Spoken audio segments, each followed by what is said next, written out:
Welcome to another episode of Speak Out World. I'm your host, JL. And I'm your host, Dino L. And we'd like to thank all of our listeners to our Speak Out podcast. And we're so excited to have a part two to what we just completed. I'll let Jewel L take over from here. Well, Dino L, we just, for those who tuned in last week, had a wonderful guest, Reginald Beatty, who discussed his part of his life, thug life to triumphant life, right? And so Reggie, welcome back to Speak Out World Podcast. Yeah, big Thank you. We needed you back, baby. Thank you for having me. Thank you so very much. I just want to give the guests, if there's anyone new that is tuned in, just a brief recap of the conversation that we had in part one. You were telling us about your life growing up in Bankhead, which is a community in Georgia, growing up in that neighborhood, and how after having such a stable life as a young person and your mom having the breakdown, how you all moved to Bankhead community, and just some of the things that you encountered being in that community as a young male dealing with poverty, and just how you were able to overcome a lot of those struggles and growing up not knowing your father. And so when we ended the part one of that conversation, talking about your book, again, Thug Life to Triumphant Life, you were telling us about a person that was instrumental in your life in turning things around. So if we could, let's pick up from there, the person that, like, where the fork in the road came for you, and then how you got on the road to become this colonel in the Army for 20 years, this trainer, this educator. And some of the positive things that you experienced in Bankhead as well, Reggie. We want to know, because we know that there's not only the negative side, but there's a positive side as well. Can you speak out on that? Well, thank you for having me back, first of all. Let me say, I think the number one thing that sticks out to me, and I wonder, how did those strong women raise so many kids? And I'm very intentional. I say those women, because again, I mentioned there were no fathers there, but those mothers, just their grit, their resiliency. I mean, just teaching us how to go about being able to survive, not in all the negative ways, because imagine this, and most of us can't deal with one or two traumatic experiences. But I want to say this real quick and just take a few minutes to acknowledge those wonderful women, mothers. We grew up in a community below adequate housing, fatherless families, daily drug use, teenage mothers and fathers, crime and fights deaths, mothers and children with limited to low employable skills, low reading skills, no college graduates, very few positive role models. All these other things, some kids attended school, some not, but yet those mothers never gave up on us. And to me, if someone abandons you, then you're left by yourself. But those mothers taught us family. They taught us staying together in spite of not having resources. And they were able to deal with all that trauma. And some people can't deal with one. So before people that judge, I would ask you to take another look and see and ask yourself, how could I survive that? And so if I can mention one thing, I can't say enough about my brothers, obviously, for doing the best they could, but they were teenagers trying to help a younger brother. But those mothers, the grit and the resiliency for not giving up. And to me, there's nothing greater than the love of a mother that I experienced and the other young people in my community, in spite of having to deal with all those other things. So that just stands out to me. Reggie, I have a question here. After being exposed to positiveness and being on the road to a new educational experience, what were some of your college experiences and how did they propel you to your destiny today? Wow, thanks, Dean. I remember, I'll never forget, it was August of 1976. my mother and my mentor, Barbie Garrett, my family put me on a Greyhound bus where most kids get in a car and they go out. They put me on a Greyhound bus, and I think I may have had $100, maybe a little more in my pocket with a suitcase. Wait a minute, Reggie. What happened to all the money, man? Man, you know, when you're living that kind of life, Dean, when you give it, you have to make some choices. And I got you. I made was to kind of, it changed me. Yes, sir. Now, that was tough. But I knew inside of me that somewhere, maybe subconsciously, I knew I wanted something different. Yeah. That's why I say sometimes good people do bad things. And so they put me on the bus, first time leaving the state of Georgia. I got on the Greyhound bus, what seemed like 20-hour bus ride in a car that would be 2.5 hours. And I arrived in Tuscaloosa, Alabama at Stillman College with a GED in tow, the only school that will accept me at that time, and they took a chance on me. Wow. When I got to Stillman, it was different. The environment was different. First of all, everybody was coming up to you, speaking, being friendly. Everybody had a common goal. And I was afraid. I was scared because all of a sudden, I'm out here as a fish in the ocean. I'm not used to this. I wasn't in this type of environment where everybody's friendly, everybody's studying, everybody going to the library. And so I had to put on my street skills and my street sense, and I had to be like the Romans. You do as the Romans do when you're in Rome. And so I started watching their behavior, and they became my peer mentors. I watched what they were doing.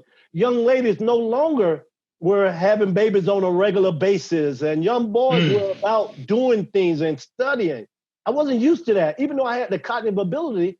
And then I started watching their behavior. And at Stillman College, although I didn't have money, I started after the first 2 days, I started to get on another Greyhound bus and use that $100 to go back home. Because I wasn't used to this. I felt like I didn't belong. I felt like I wasn't good enough because of this behavior, and I had never seen this before, and so it was new and it was brand new to me. So essentially, Stillman, I started meeting all these friends, and I started changing my leadership skills that I had, and meeting all these folks from New York and Chicago and Miami and all these other places that had a common goal. We're talking 1976, and man, riots were still going on, and we still had visual racism and all these other things going around. But Stillman did something. It was a small community, single gender dormitories, and all the behavior that I used to have was no longer there, and kids were going to the library, and I just blended in, and it changed me. And then all of a sudden, from the leadership in a gang, with all that foolishness I was doing as a leader of a gang that we called ourselves the Four Little Boys, to change and going over here around college students and watching their behavior. And then after the first year of school watching, I ended up joining a fraternity. I ended up having good grades. I ended up being the president of the dormitory. I ultimately became president of my chapter of the United Negro College Fund, vice president of the business club, on the Merit Advisory Club, Mr. Sophomore. I mean, you would think that I majored in extracurricular activities. The reality is I had so much fun that I stopped going home just except to go visit my mother, because now I started putting myself and integrating into this new environment, and it just became awesome. And then ultimately I got a scholarship from the United States military that paid for all of my education, ultimately for undergrad and graduate school. ROTC was there, and I became the first Black cadet ROTC commander at both schools, because I went to a HBCU, but our ROTC program was the University of Alabama and Stillman. I became the first commander of the cadet commander of the ROTC program of both schools. And I just changed that leadership into something positive. And I can't say enough about the students who I surrounded myself with, that I was able to transcend the type of leadership I had in gang-like activities, robbing, burglarizing, incarcerated. But here's the most important thing. None of my friends in college, it wasn't important. Well, it was important. My roommates and none of my friends in college knew about my past behavior, because I didn't want to tell them because I would wonder, would they judge me? Would they accept me? Yes. They think instead of inviting me to their homes that I'd be constantly trying to steal, rob, burglarize, but I left that life behind.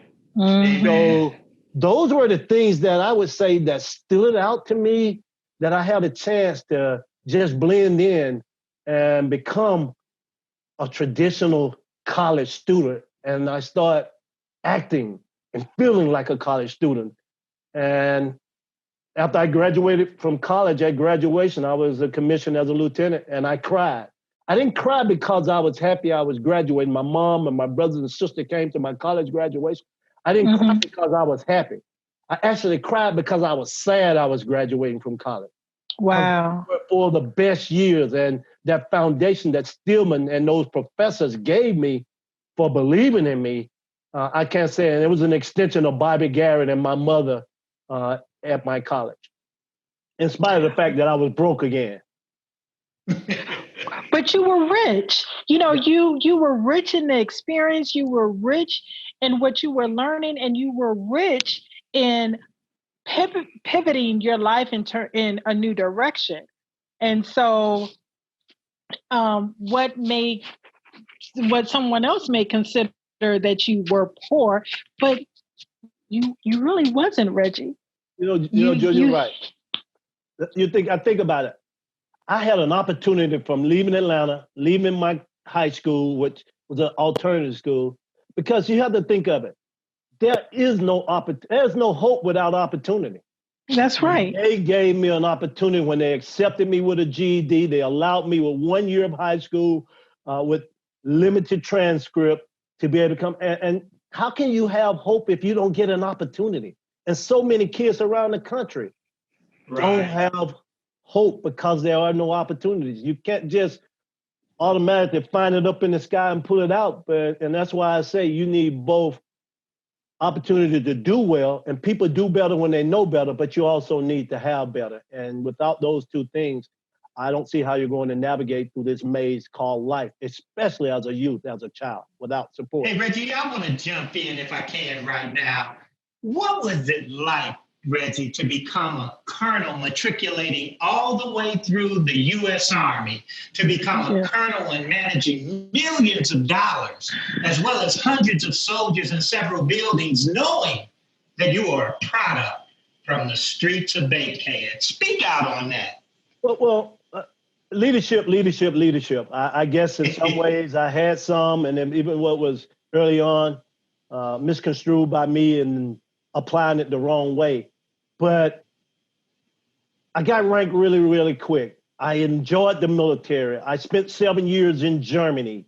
I loved from initially commanding 30 soldiers to 100, and then ultimately to 1,000 plus soldiers as a lieutenant colonel. And then all of a sudden, I commanded a battalion, which only less than 1% of the lieutenant colonels in the military get selected for that position. In addition to being selected my first time to go to one of the prestigious college, schools called Commanding General Staff College. But then getting selected for all these special opportunities, I was selected as one of the primary planners for the 50th anniversary of World War II attended by kings and queens and the President of the United States. But I was the primary planner for that. And wow. Man. Plan that. And those things, the mentors who saw something in me and giving me the lead unit. And then I was selected as the best. Then I left there, and while I was still in the military, first President George Bush came to Middle Tennessee State University. I was a professor where I also went to graduate school there. And I was selected as the best instructor in the nation for all colleges and universities. Wow. ROTC. Amazing. So, all those things, Civic Man of the Year in the state of Oklahoma. So that military experience gave me a foundation. But then something hit me, Dean. In 1998, I got the most dreadful call. I was on my way. I knew I was going to be a general officer, watching the Colin Powells of the world and et cetera. And I knew in my mind that I was on that track to be a general. But I got that dreaded call that my mother had passed. I was living in Oklahoma. And I left my family in Atlanta, and I got that call. And I still had some anger in me. And I remember to this day, I put a hole in a wall when I got that call from my niece saying my mother had passed. Wow. And sometimes an event can change you. So Yes. I went from having the desire of being a general to knowing that I've lost so much connection with where I came from and my family and other things. And so it just changed my trajectory. A great military career, wouldn't take anything from it. It taught me so much around strategic planning and leadership and action planning to it just promoted me moving on to my next phase of my life. And sometimes you have to find the good in everything that happens. It was hard for me to find the good in the death of my mother at a young age of 59. And I tell people I helped kill my mother. I don't mean literally, but because of my bad behavior previously, I had to put some stress in her life. And so the military prepared me. I can't say enough about that trajectory, part of that triumphant life. But I made a choice to retire from the military as opposed to staying in, compared to what my superiors, they wanted me to stay in. But I knew there was something else out there for me in that next life, the next phase of my life. Yes. Wow. And can you, if you feel comfortable with that, Reggie, can you talk a little bit how the death of your mom really just impacted you? Like, did you feel a lot of guilt, or even though you had still turned your life around?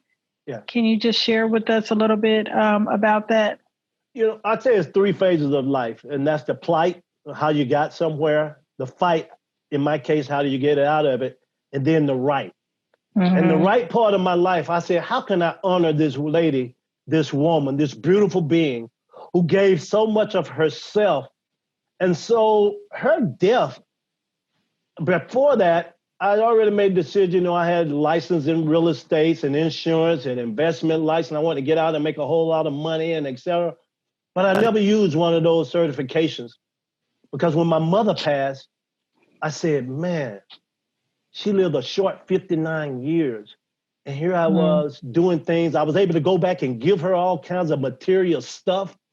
But the change happened, frankly, Jewel, when I realized that there were so many kids who were living the life that I lived and may not have had the Bobby Garrett's or may not have had that environment that needed to get out of that place. And so I said, I need to honor her. And so I initially started a scholarship in her name just to give money. And then I realized that, no, that's not enough. There's something to be said about some of the skills and talent in a non-traditional way, that she was such an awesome woman. And I always asked, why did she not give up on me and my brothers and sisters? It was her love, that unconditional love. And as a result, I dedicated the rest of my life, and I'll never forget it, in 1998 when she passed, 2 years later, I retired. I dedicated the rest of my life to honoring her and mothers and families like the one that I had and the people I grew up in. And that foundation has led me not only to who I am today, but what I do and what I believed in, because they made such sacrifices, and why not me? And so that's what it really did. And thanks for the question. My mother and what she stood for, and those other mothers, by fighting for what's right. And it has led me to what I'm currently doing in my life now. Well, let's talk about that, Reggie. Can you discuss your life after retiring from the U.S. Army and how this has led you into work with the Georgia State Department of Education and all of the other programs that have helped form what you do today? So if you look back and you think about it, you look at it, I think data informs, stories inspire. And what I mean by that, data informs, stories inspire. Inspire, okay. As you look at things that are going on in the country around the coronavirus and other things, that data informs us. And then you see what the medical folks are doing and the first responders, that's inspiring. But the data tells us a story. So my focus and dedication is on education. And when I look at the fact that any given day, you can look at the enrollment at our juvenile justice system around the country, and there are over 60,000 young people incarcerated, like the Reggies of the world. If you look at it, there are 3.4 million kids that have found themselves in out-of-school suspension. 3.5 million kids in school suspension in a year. You look at 200,000 young girls find themselves teen mothers. So, Dean, when you ask that question, how does it inform, how does it take me now from working with school system now? That's the data that informs. But it also has to have us inspired when we see that there's a way that you can come out of this, but it's not an event, it's a process. And so that leadership has allowed me to now come back into my state.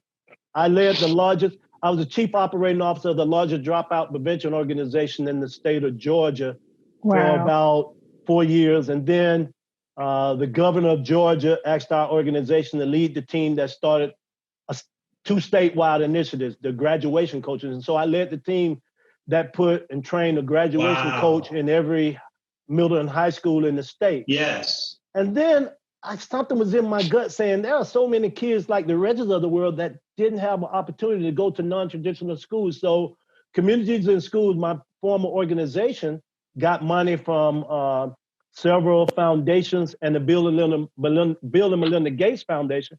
And they gave us about $25 million. And so I led a team that put together these non-traditional schools that ultimately has graduated over 30,000 plus kids who otherwise would not have graduated. And I led the team to put that. When I say led, I had a whole lot of good, make sure you understand, when I say I'm not talking about me. I'm saying I may have been the leader, but leadership is also when you put good people around you and you're not intimidated. And I want people who are a lot smarter than I am in my circle. So all those things, putting together youth camps at Georgia Tech and Emory, those things that led me to, and then at one point I made a decision that I wanted to do more because they promoted me to executive vice president, chief operating officer. And then I became the bean counter and administrative and evaluations and all of that.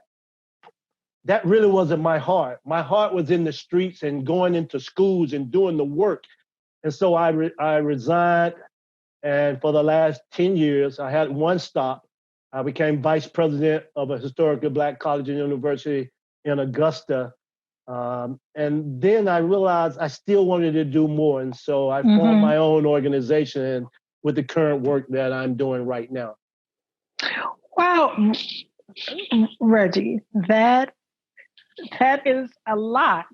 Like that is a lot in the different avenues and ways that you have taken your experience and want to be able to touch and grab and teach and reach other young people so that they will not fall into the traps that may be set before them because of where they live or because of their economic status.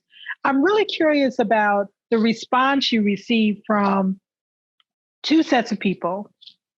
One, from your colleagues, once you put the book out, and you talked about, your childhood, thug life to triumphant life. And then a part two of this question, the response you get from other young men who first look at you as like, he doesn't know. He ain't been where I've been.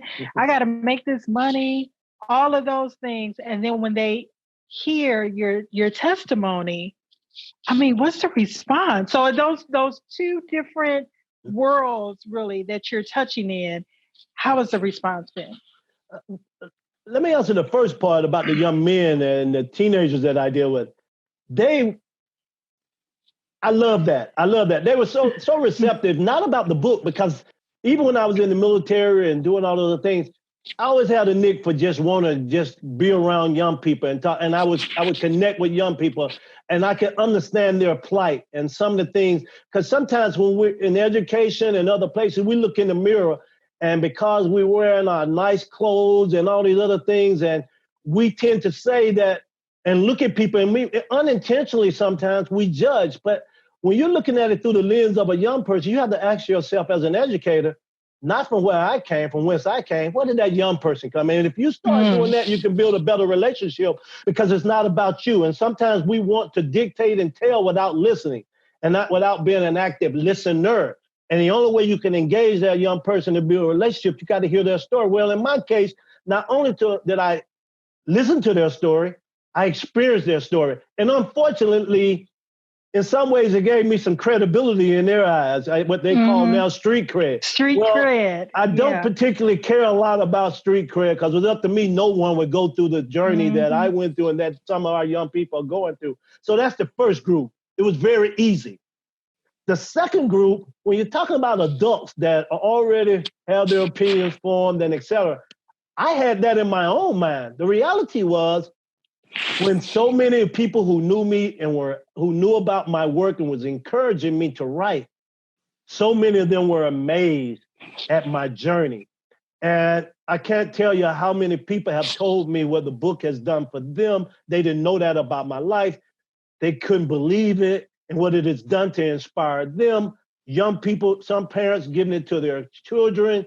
It's just been overwhelming, the amount of people who've contacted me, from educators to ministers. Yes. My roommate called me, my former roommate in college, he called me and said, man, I did not realize. And so I would tell you, Jewel, it's just been overwhelming how receptive people have been and the comments I've received. And oh, by the way, I was about to go on the road with both that and to churches. And then all of a sudden we got hit with the coronavirus in terms of voting. But that's okay. You know, I'm okay. I'm in a good place. I'm in such a good place. And that too will happen again. I can't worry. Serenity allows me to accept those things I can't change. And so, but the most important part is I have the courage now that I know I'm going to go forward and I'm going to do more work. And so, long answer short, extremely receptive. The problem wasn't everybody else. The problem was me. Wow. I didn't want to release so much of myself, talking about things that are so personal. But yet I said, I need to honor my mother. And what would she want me to do? And so it just allowed me to tell that story. And maybe I can help another child that finds themselves stuck in a game, almost at a point of no return.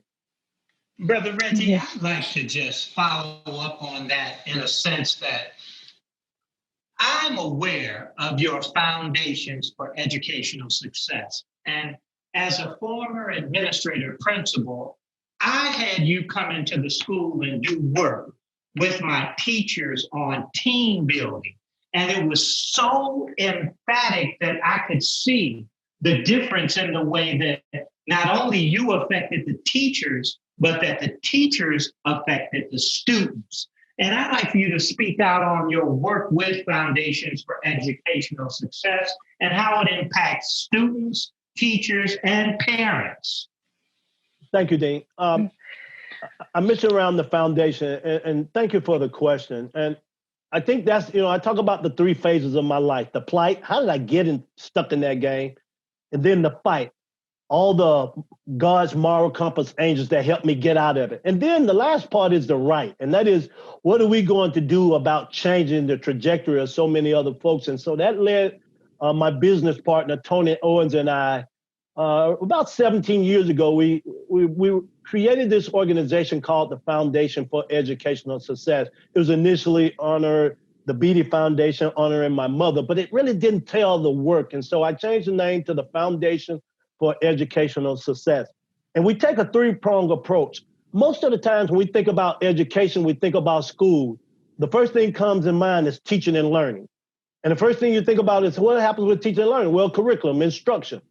Well, I can tell you that in a lot of schools that have not thought this way, some schools need to think differently, in my opinion. And because we're putting the cart before the horse, what I mean by that, you can throw curriculum all day.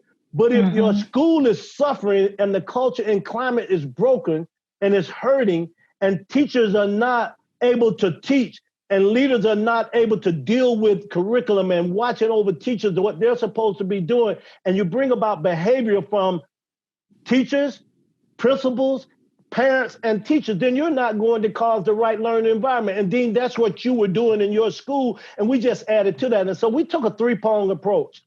The first one is a student focus. How do we get young people turned on to living so they can get turned on to learning? Wow. Don't tell me about learning if I'm not living, if I can't see adjustment, motivation. Don't tell me to come in with that moral compass around what I'm supposed to do right or wrong. We're talking about young minds. And so as a result, our first focus was who am I, meaning a child, you got to ask these questions. Who am I? Where am I going? And how do I get there? But more importantly, if I look in the mirror every day and I see myself being the old Reggie, the way I grew up, the way I was, then there's no end of that road that you can say you want to be successful. But if you keep along that trajectory, it's not going to happen. But it has to be critical thinking skills from the young person, not because of us saying do it because I said, because that's not sustainable. But if you're able to address the non-cognitive, the social emotion to get young people to understand why they're in school. So the first thing you have to do before you can get to curriculum instructions, you got to deal with these social behaviors. You got to be able to, you may not be able to change what's going on the outside and the family environment, but when you come in my building, I can start nurturing you, the whole child. So schools that do that, that's number one that we focus on. And we have a curriculum called Faces of Change that's actually going online until next school year. It's been in book form for years, which you're aware of, Dean. And then the second part is the parent focus. I think we have to surround kids and beat them up. I don't mean physically beat them up, but when that parent and that teacher and that principal, that administrator come together and circle around that child on the same way and not let that child get outside that box.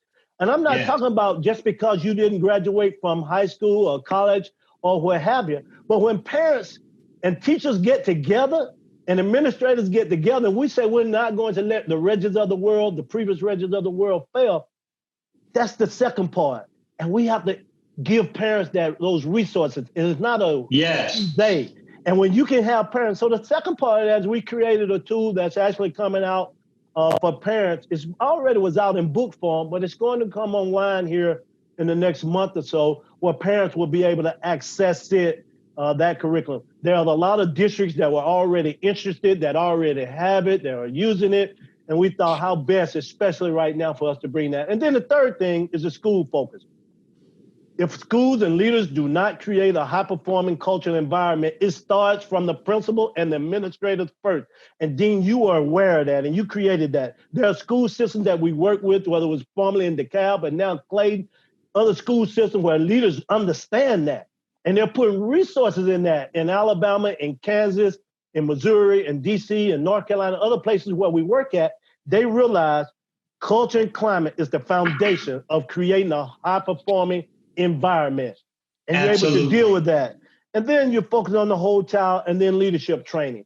And that's what has withstood us now as we go into schools. And then the final part of that is going into churches where we have something we call edutainment based around my life, but it's dealing with entertaining, but educating inside churches. So you're talking about this message in something of not just, it's more skit, it's acting, it's song.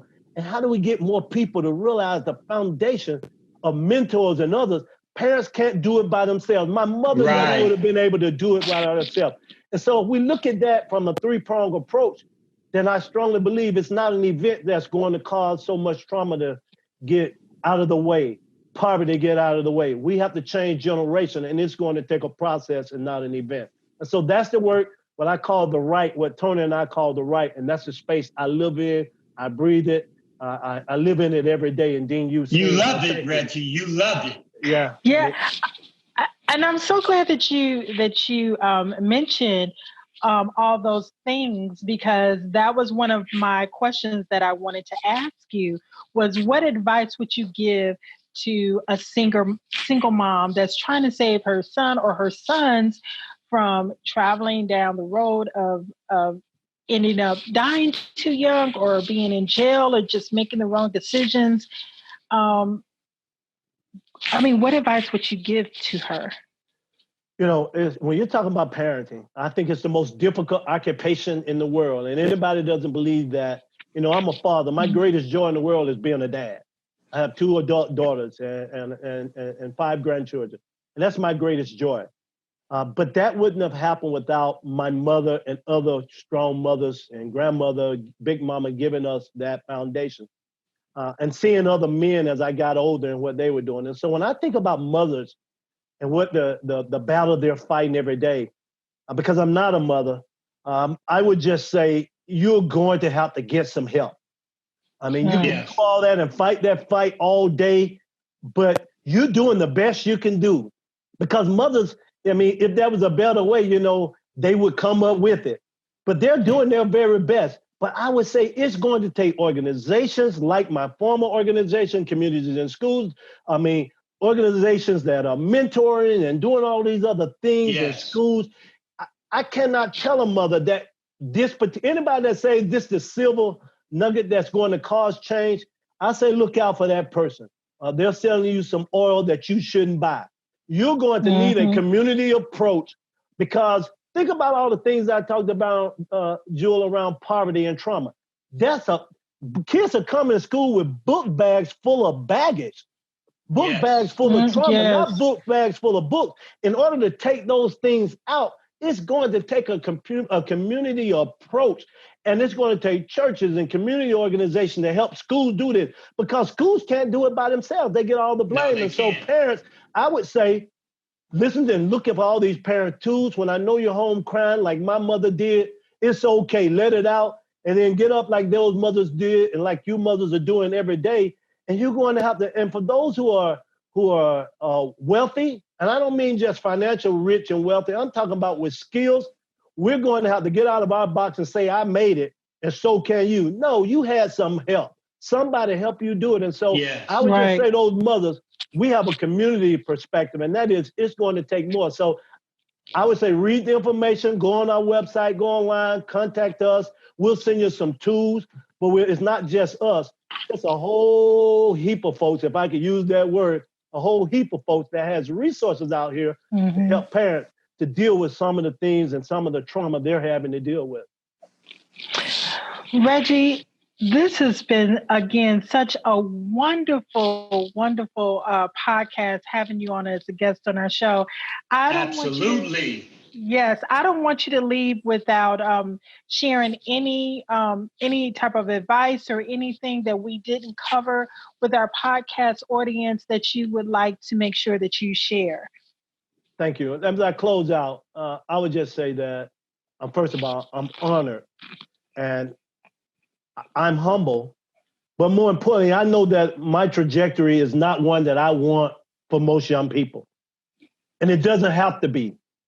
And I think for this to be the richest country in the world, to look down upon, and anytime you look down upon those who the have-nots, some people like to call us, and at that time, but I was also tell young people, your poverty does not have to determine.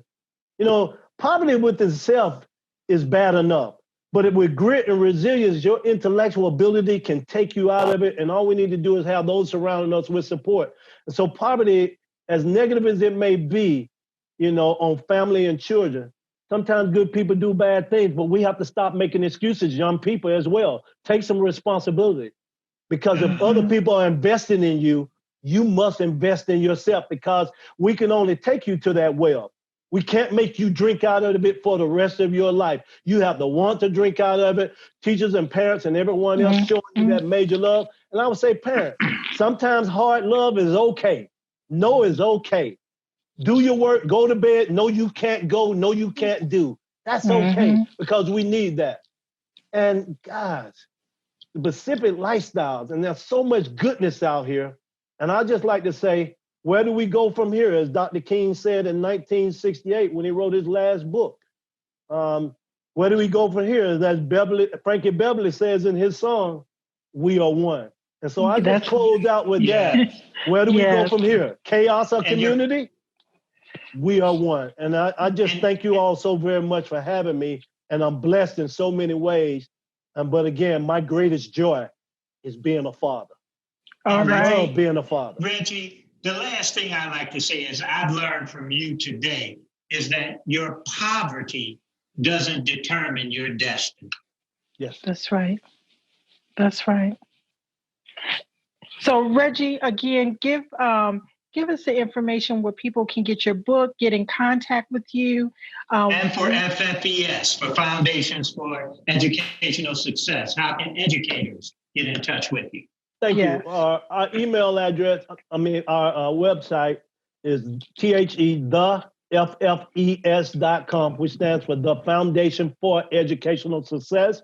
I can be reached directly through our office at area code 678-557-7306. Again, that's 678-557-7306, or email, that's Reggie, REGGIE at THEFFES.com, or Tony, and then the rest of it is the same. Tony is my business partner, Tony at THEFFES.com. Thank you so much, Reggie. Yes, Reg. You guys are Thank awesome. you. You guys are awesome. Thank you so much. Dino L., this has been another wonderful podcast episode that I have enjoyed sharing with you. And Dino L., as we always tell our guests, remember, you have a voice, so don't be afraid to speak out, world. Speak out, world. That's right. Yeah.